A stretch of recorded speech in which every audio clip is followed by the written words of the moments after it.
welcome to Chai Chat in Lavina. I'm in the Hampstead Theatre and about to walk into Lotus Beauty Salon. No, they haven't opened a salon yet, but there is a play that is going on which is called Lotus Beauty, and it is a salon that they have created. I have got the actor, the writer and the director. So here I start with Kiran Lander, who's going to spruce me up, I hope. After I She's intend hard to get. She's hard to get. I know. And Pooja Ghai, who's the director, and Satinder Chauhan, who is the writer. I read about the play. It is on women of South Asian, or rather Indian origin in this case, if I can say, and their experience of living in this society. It's very funny that we Indians, wherever we live, or how many generations we, I don't know how good it is to ask, we always get our eyebrows threaded and our upper lip done, isn't it? That doesn't happen of women here. When you go to, so you have to actually go to a Southall parlour or somewhere in Hounslow in London to get all of this done, or in the Indian area where you're looking. Is that the... It's where it's done the best. That's right.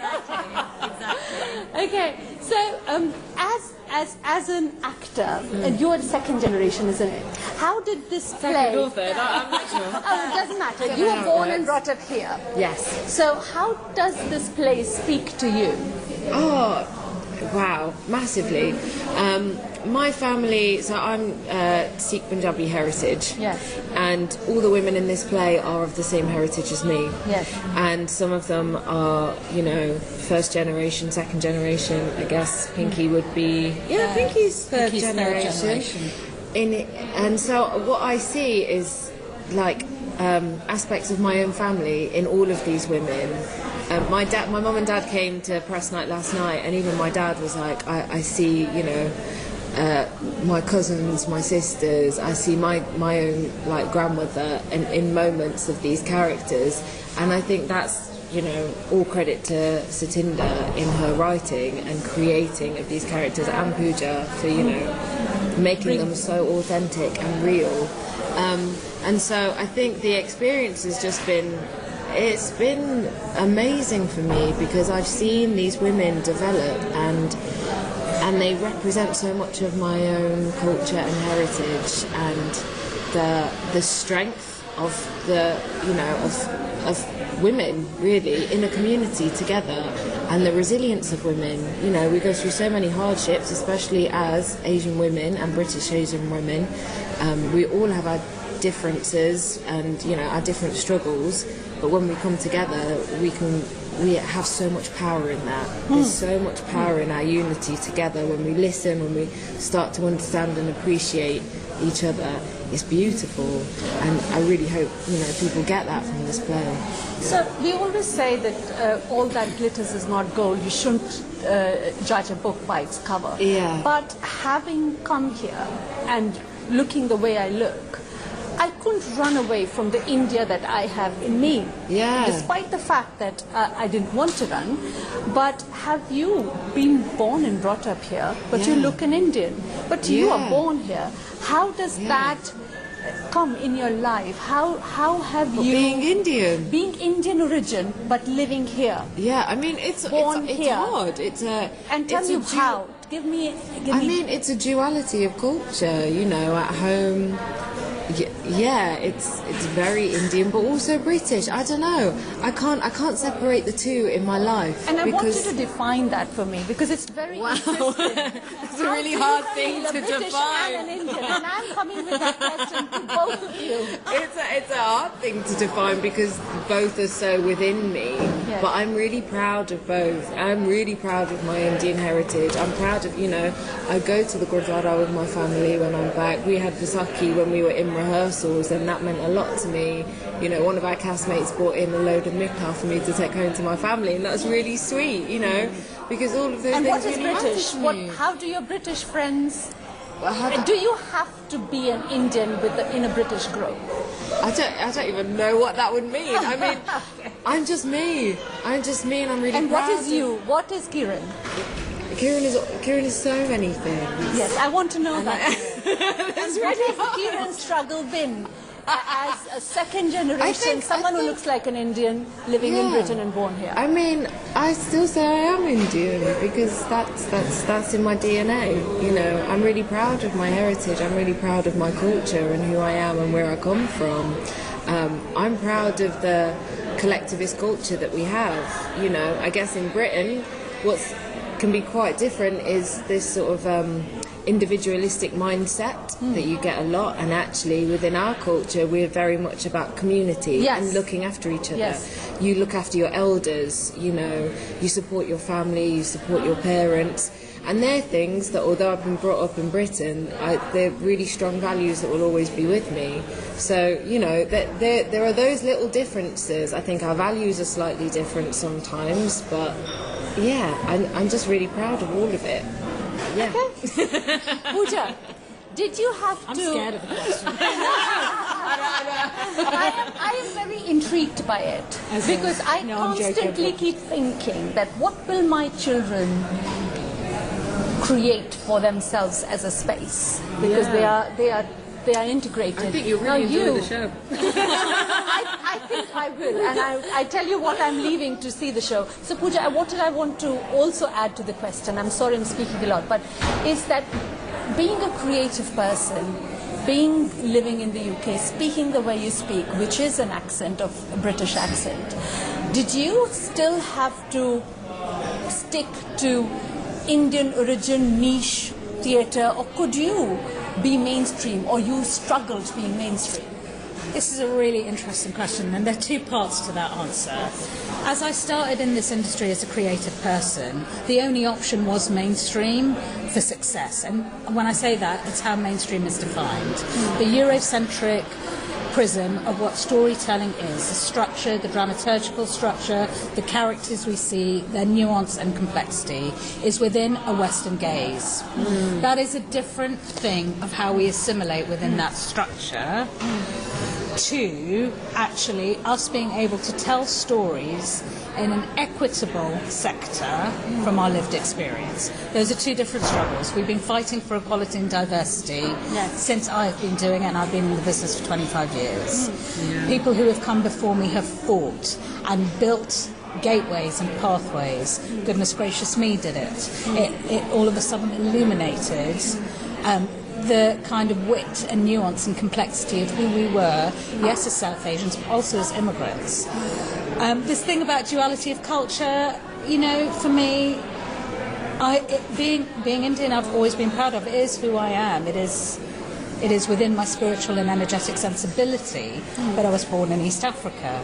So the African culture grew me up too, showed me home. I moved to Britain, and I have a British accent because I have been colonised, and since I've been a child, I've been in British schools, and my definition of success is to be British. So of course my accent is, because that is what was deemed successful. Yeah, and that's you what know, I'm leading to. Yes. You know, and colonialism. So we've, you know, Britain and India have been in a, I'm going to say, relationship, for want of a better word, for hundreds of years. Our ancestral trauma through colonisation is carried through right through to this day. This is a play that Satinder has written and given us. Through the lens of these 5 multi-generational women, we look at immigrant trauma, colonial trauma, how that manifests within us when we try and find home. The land we walk on is where we belong, and our communities need to feel that and hold whatever cultures we travel with to assimilate. Immigrants aren't in their motherlands. Yes, that's where do we call home?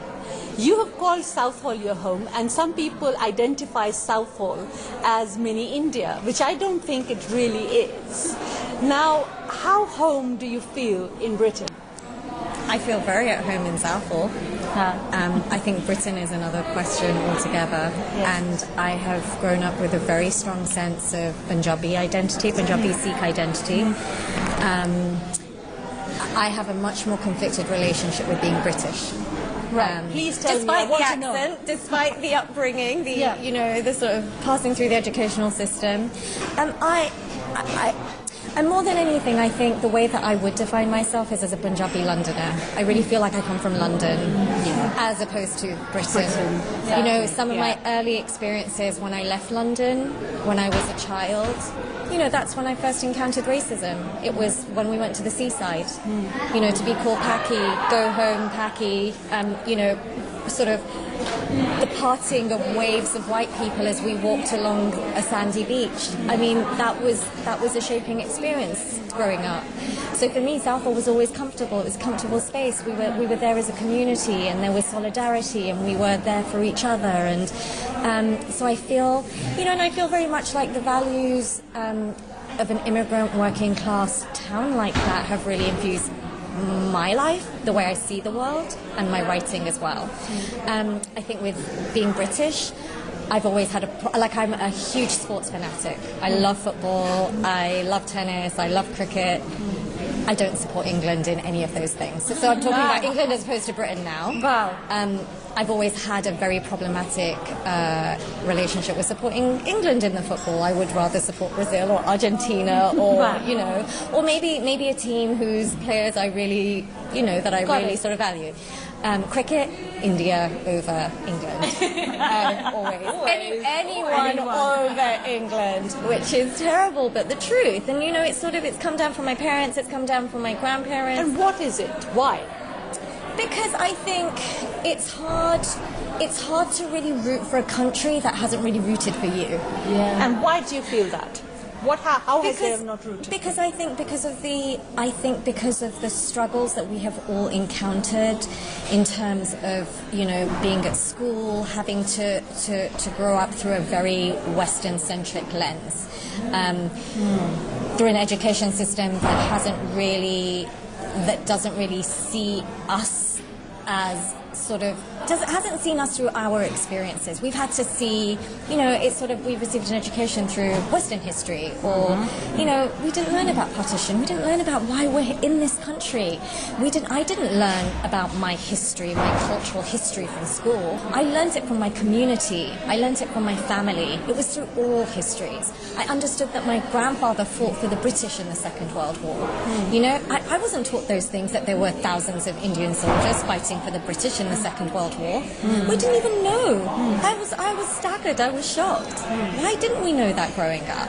Why didn't we understand that there was a call out for black and Asian labour post-war?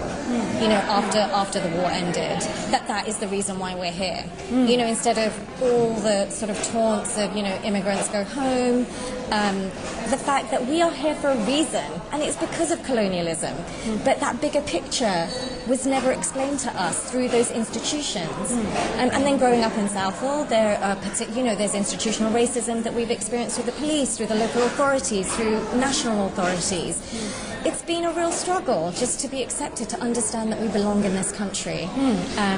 So yeah, I think it's very particular to that. So I find it really easy just supporting other teams. It's just a bit more of a trouble-free. It's just a little less troublesome than. Time for a short break, but when we come back, we do want to delve deeper into what can be called home for people like us who were born and brought up somewhere else but are here now.